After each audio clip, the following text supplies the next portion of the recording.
BFM Business et CB News présentent Hebdocom avec Margot Haddad. Bonjour à tous et bienvenue sur Hebdocom. Savez-vous qui est l'homme derrière les noms comme Pôle emploi, Vinci ou encore Chéri FM? Eh bien, il s'appelle Marcel Botton et il sera dans un instant en plateau avec nous pour nous parler du processus de naming d'une entreprise. Et puis pour le décryptage, on parlera du rebond spectaculaire du marché de la publicité en 2021, mais aussi des belles perspectives pour 2022. Florence Doré sera en plateau avec nous. C'est la directrice marketing de la division Kantar Média et elle décryptera pour nous les résultats de l'étude. Voilà le programme pour Hebdocom, c'est parti. Hebdocom sur BFM Business. Et bonjour tout d'abord à mes deux acolytes, Frédéric Roy, rédacteur en chef de CB News. Bonjour Margot. Et Eric Jaoui, bonjour. Bonjour. Alors, je vais vous poser une petite question parce qu'on va parler de naming aujourd'hui. Tout d'abord, Frédéric, CB News, ça vient d'où ? CB News, à l'origine, c'est un journal qui s'appelait Communication et Business.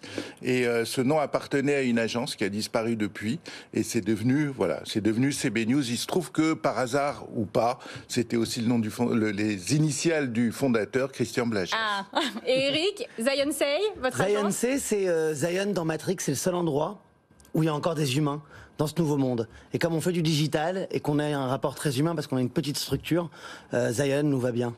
On aime bien ces petites anecdotes sur Hebdocom. Allez, tout de suite, on passe au Focuscom. BFM Business, Hebdocom, le Focuscom. Et on a l'honneur et le privilège de recevoir aujourd'hui Marcel Botton. Bonjour. Bonjour. Alors, vous êtes le directeur général délégué de Nomen, agence pionnière dans le naming. Vous allez nous expliquer dans un moment ce que ça veut dire, même si on y a touché deux mots lors de l'introduction. On vous doit de nombreux noms de marques, mais surtout les noms comme Pôle emploi, Vinci, Safran, Vivendi, Yaris, Lupo, Chéri FM, Price Minister et beaucoup d'autres. J'aimerais vous poser cette question. Quand on change de nom d'entité, qu'est-ce que ça veut dire ? Il y a plusieurs cas de figure, mais enfin pour citer les plus fréquents, il peut y avoir une fusion de deux entités et par respect pour l'une et l'autre, on ne choisit pas le nom de l'une ou de l'autre. C'est un cas fréquent. Il y a ce qu'on peut appeler des spin-offs, c'est-à-dire Arkema, par exemple, appartenait au groupe Total, mais ils l'ont séparé, donc il fallait trouver un nouveau nom. Puis il y a des choses moins connues, qui sont par exemple des problèmes juridiques, que Frédéric Roy a évoqué il n'y a pas longtemps. Un sujet fréquent aussi, c'est surtout pour les startups. On a un nom français, on s'appelle Vente Privée, par exemple. Et l'international. Et l'international, et là, il y a un problème. Frédéric ? Mais cela dit, changer de nom pour une entreprise, c'est très fondamental, quoi. Donc c'est dangereux. Il y a pas cette réflexion. Enfin, je veux dire, comment est-ce qu'on intègre cette réflexion qui est on vous connaît sous un nom et puis tout d'un coup, du jour au lendemain, pof, ça va changer. C'est un gros risque. Alors c'est un risque, notamment si le changement de nom n'est qu'un changement de nom. C'est-à-dire si c'est cosmétique. Là, ça passe pas, effectivement. C'est-à-dire, on va vous dire, oui, mais vous changez de nom, et alors ? Bon. Si, par contre, ça correspond à un nouveau projet d'entreprise, à une ouverture sur les marchés internationaux, on a une justification autre que le changement de nom, là, il n'y a pas de problème. Eric ? Est-ce que, du coup, vous avez carte blanche ? C'est vous qui avez choisi le prénom de vos enfants, du coup ? On se dit celui-là il sait, donc on va le laisser faire. J'ai hésité à m'adresser à une agence, mais je me suis dit que non, il fallait que je le fasse moi-même.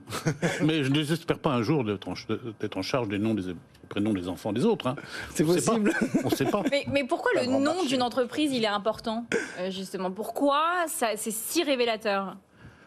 Alors, d'abord, c'est pas toujours si important, c'est-à-dire qu'avec un bon produit et une bonne communication et un mauvais nom, on peut réussir. Hein. Bon. Ah bon ? Ah oui, ça, il n'y a pas de problème. Bon. Il y a des entreprises françaises qui ont des noms imprononçables à l'étranger et puis qui marchent très bien. Je ne cite personne parce que... Bon, on veut pas d'ennui. On veut pas d'ennui, voilà. Par contre, il y a d'autres cas où... alors, je vous en ai apporté un petit peu rigolo. Une entreprise qui veut s'internationaliser, une entreprise croate. Bon. Ouais. Elle a un produit c'est un liquide jaune qui ressemble au jus d'orange, et puis elle veut venir dans les marchés européens. Je vous ai apporté la bouteille. Alors, je ne sais pas si je peux la montrer. Pipi. Bon, et Pipi. Ah oui. ça s'appelle Pipi. Donc, voilà, ça va être difficile pour eux de venir En sur France, le marché. c'est quoi? On va rendre ça quoi? Paille-paille? On va y réfléchir, mais même au Royaume-Uni, ça passe pas, hein, de toute façon. Donc voilà. Alors j'ai pris un exemple un peu anecdotique, il y en a des beaucoup plus sérieux. Vous avez d'autres choses dans les poches? Non, je sais pas, j'adore. C'est tout, j'ai que 2 poches. Alors une pour le mouchoir, une pour ça, vous voyez. Frédéric? Mais je me souviens que vous m'aviez raconté que vous aviez commencé en inventant un logiciel, un générateur d'injures. Oui. Oh, le coquin.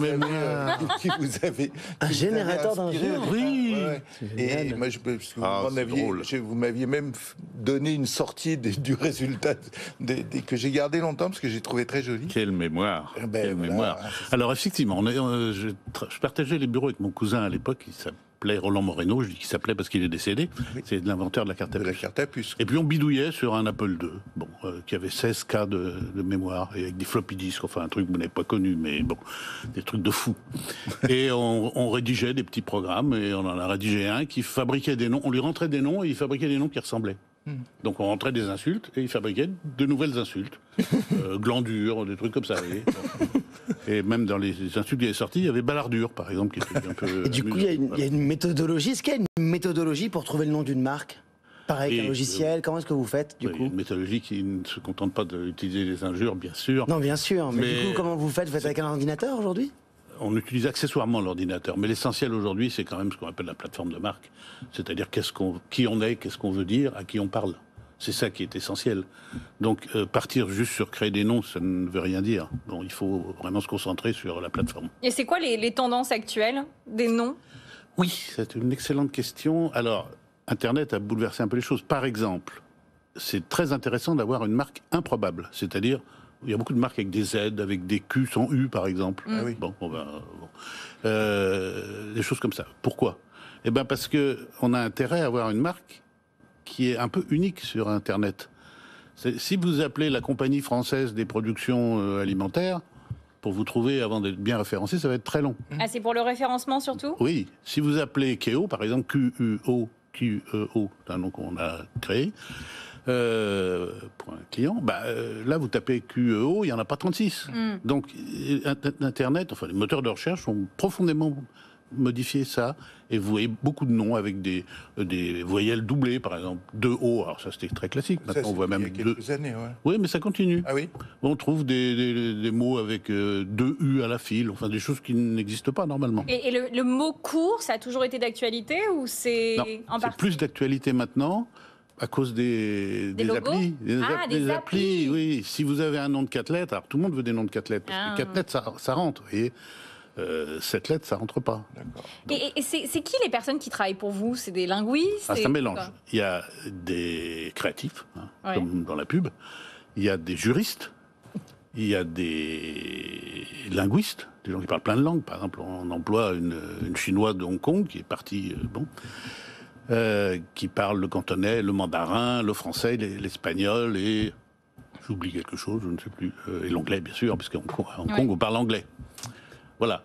Et puis, des gens de marketing aussi. Bon, c'est un mélange comme ça. Et vous travaillez essentiellement pour des entreprises françaises ou vous travaillez avec des entreprises internationales également pour les entreprises internationales. Et nous sommes implantés à l'international. On a un bureau à Düsseldorf, on a un bureau à Milan. Donc sur l'Europe pour l'instant. Les autres continents, on va y aller doucement. Mais bon, quand on s'internationalise, ça a plus de limite avec le digital, j'ai l'impression maintenant.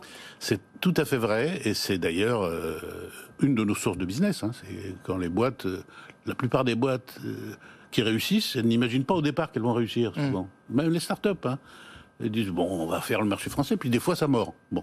Et d'un coup, on se retrouve avec un nom, on s'appelle chauffeur privé. Ben non, l'international, ça passe pas, il faut changer de nom. Et BFM Business, c'est un bon nom? Ben, vous me posez la question par surprise. J'allais pas vous préparer à ça. Ça m'a l'air d'être un bon nom, oui. Bon, c'est pas mal, ça marche pas mal en tous les cas. Bon, j'ai l'impression. Merci beaucoup Marcel Boton. Merci à vous. Et tout de suite, on passe à la chronique de Julien Casqui, TechCom. BFM Business, Hebdocom, TechCom. Bonjour Julien. Bonjour Margot. Alors la tech bouscule le métier de communicant. Wistopix, qui mesure les retombées médiatiques des campagnes des entreprises, a interrogé plus de 1200 directeurs de communication et directeurs d'agences européennes.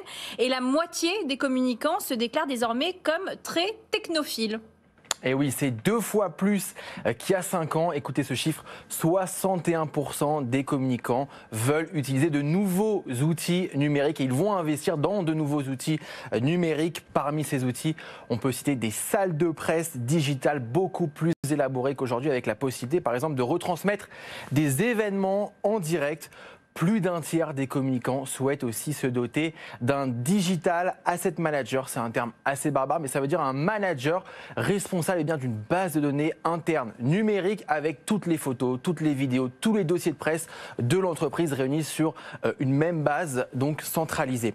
33% aussi veulent se doter d'un CRM, un peu ce que font les marketeurs, mais là c'est pour mesurer la performance de leurs actions de communication et aussi des interactions avec les médias et les investisseurs. Enfin, la quasi-totalité des sites internet européens vont être renouvelés d'ici 2024 pour être beaucoup plus sécurisés et plus modernes. Et la place des réseaux sociaux aussi, je crois, a évolué énormément dans leur stratégie de communication. Tout à fait. Le réseau social par excellence pour les communicants, attention, c'est LinkedIn. 94% des communicants utilisent ce réseau social. Twitter, 78%.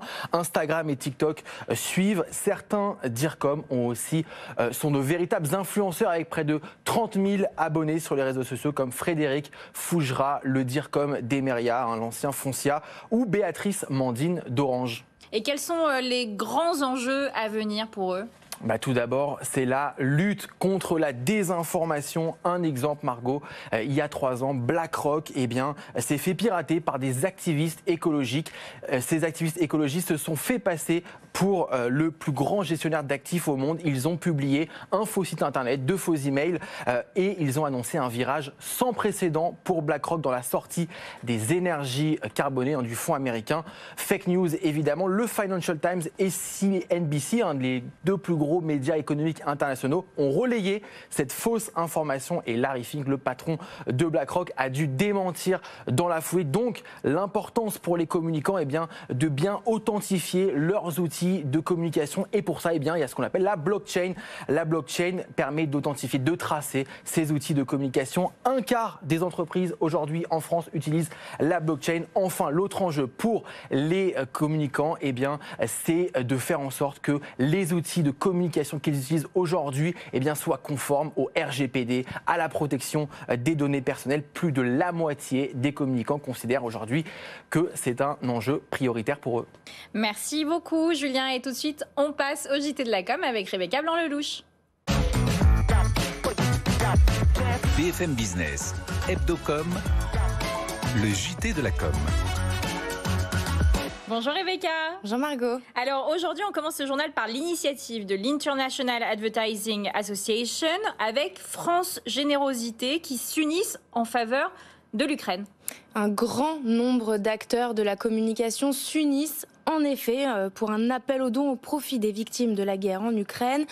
Agences, médias, marques, plateformes, associations et syndicats professionnels participent à cette mobilisation exceptionnelle pour soutenir financièrement les associations et les fondations qui œuvrent pour aider ceux qui souffrent. Donc à partir de maintenant, la plateforme Infodon est disponible. Elle informe et met en relation avec les organisations qui se mobilisent sur les urgences et pour les victimes de cette crise. Et un acteur inattendu fait son entrée dans le monde du métavers cette semaine. C'est Evian qui présente son tout premier NFT, Rebecca.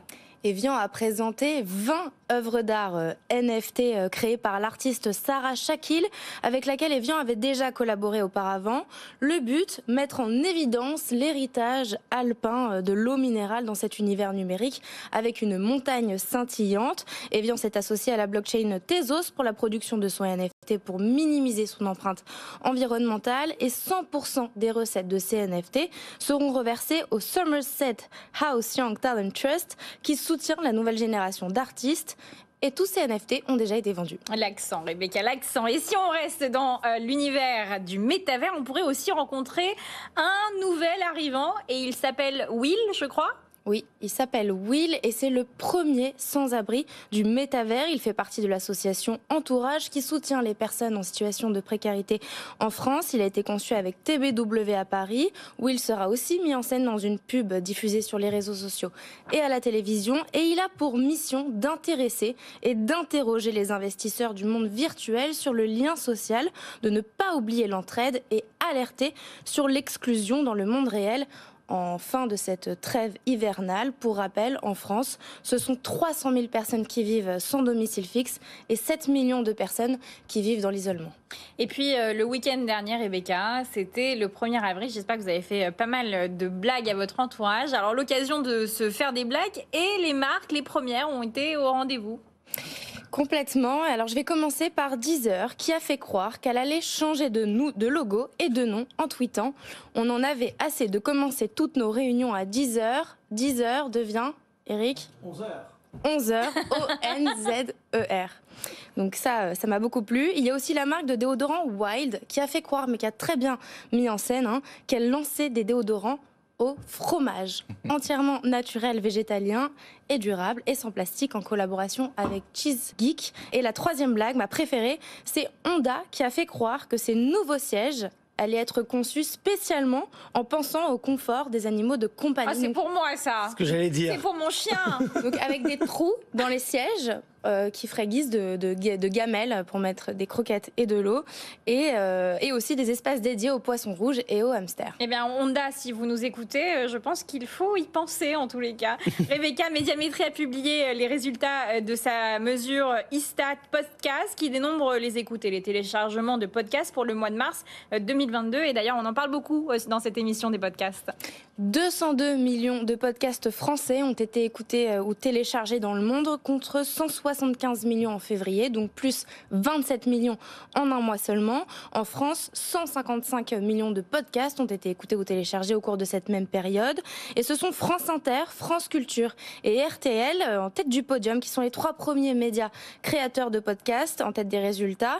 Et ce sont les grosses têtes d'RTL, l'afterfoot d'RMC, les podcasts les plus écoutés au mois de mars 2022. Selon Médiamétrie, c'est un mois historique puisque c'est la première fois que la barre des 200 millions d'écoutes est franchie. Merci beaucoup, Rebecca. Merci et tout de suite, on passe au décryptage. BFM Business, Hebdocom, décryptage. Bonjour Florence Doré. Bonjour. Alors vous êtes la directrice marketing de la division Kantar Média. Kantar, France Pub et l'IREP dévoilent les résultats du baromètre unifié du marché publicitaire pour l'année 2021 et les tendances également pour 2022. Et vous êtes donc un des piliers de cette étude annuelle. Tout d'abord, pourquoi le marché publicitaire repart autant à la hausse ? Alors merci de nous accueillir. Alors je dis nous parce qu'effectivement nous sommes 3 acteurs et pour reprendre un petit peu le contexte, on a le grand marché de la communication avec le média et le hors-média avec France Pub. L'IREP, ce sont les recettes nettes des régies et Kantar, ce sont les volumes et la pression brute des annonceurs. Voilà, déjà pour le contexte. Donc pourquoi ça repart ? Déjà, on part de loin puisque en 2020, on était à des baisses de l'ordre de moins 20 quelques pourcents, moins 23 pour la communication. Donc à effet de base, on est sur un trend positif. La bonne nouvelle, c'est qu'on a quasiment rattrapé, on est à mi-chemin, il nous reste encore un petit bout de chemin pour rattraper, pour être au niveau de 2019. Mais les résultats sont globalement quand même excellents, effectivement. Sur la communication globale qui représente 31 milliards d'euros, on est à plus 17,3% d'augmentation. Ouais, c'est énorme, ouais. Voilà. Sur les médias, sur l'ensemble des médias, c'est 15,9 milliards d'euros et on a une augmentation de 16 quelques pourcents. Et sur les 5 médias principaux, on est sur 7 milliards d'euros aussi avec des très fortes hausses. Donc voilà, on est sur vraiment un trend très très positif. Et justement, est-ce que cette embellie, vous l'aviez dit, il y a plusieurs médias, est-ce que cette embellie, elle profite à l'ensemble des médias ? Alors, globalement, elle profite à l'ensemble, mais il y a des médias qui s'en sortent encore mieux que d'autres. C'est-à-dire que, globalement, on n'est pas encore arrivé, comme je vous le disais, au rendez-vous de 2019 pour retrouver le même trend, exactement. Pour autant, il y a des médias qui ont déjà dépassé les tendances de 2019. Alors, le digital, bien sûr, on en parlera peut-être un peu plus tout à l'heure, mais la télévision est en progression de 17% cette année, enfin en 2021. Et est déjà au-dessus de 2019, on est à plus 4% par rapport à 2019. Donc déjà, ce média-là, il a largement dépassé en fait les effets de la crise. Alors pour les autres, eh bien, la radio, on est à plus 10, mais on est un peu à moins 4 par rapport à 2019. Voilà, donc, en fait, les cartes ont été redistribuées pendant la crise, enfin depuis la crise. Alors, le digital, bien évidemment, a profité de cette période de crise. Alors, ce qui est intéressant, c'est qu'au niveau des annonceurs, globalement des annonceurs, donc le marché de la communication, on a vu un transfert de notamment tout ce qui était salon, qui n'avait pas pu avoir lieu. Eh bien, tout ce budget, parce qu'on n'a pas augmenté les budgets de communication pendant la crise, évidemment, mais il y a eu un transfert de budget de toutes ces actions de com qui n'ont pas pu se faire vers le digital. Et notamment sur la distribution, sur la grande conso. Donc on a vu ce transfert. Donc qu'est-ce que ça donnera dans les années à venir? C'est la grande question. Éric ? Moi, je voulais savoir comment est-ce que le digital avait tiré la croissance vers le haut. Oui, dans le détail, en fait. Mais du coup, par quels outils?